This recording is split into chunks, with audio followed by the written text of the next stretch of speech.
Oke, lanjut lagi ya. Di sini ada apa ini? Macam musang gitu guys. Ini nih luar. Hai. Ini. Oh my god, lucu. Terus ini juga ada.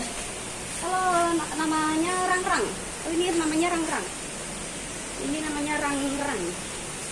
Wah, macam kayak tupai gitu ya. Nih. Hai, ini namanya Indra dan Yuyun. Wow. Hai. Ini bajing pohon. Jadi ini keluarga dari bajing pohon. Kalau yang ini tadi dia dari musang pandan. Ini musang pandan. Hai. Hai musang pandan. Oke, let's go. Kita lihat yang bagian bawah. Ada apa sih itu? Ada kelinci-kelinci.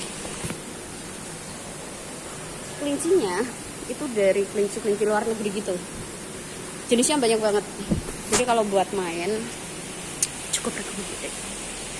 Dengan harga tiket yang tidak mahal, tapi anak-anak bisa main sepuasnya, bisa lihat apapun, bisa belajar. Mantap.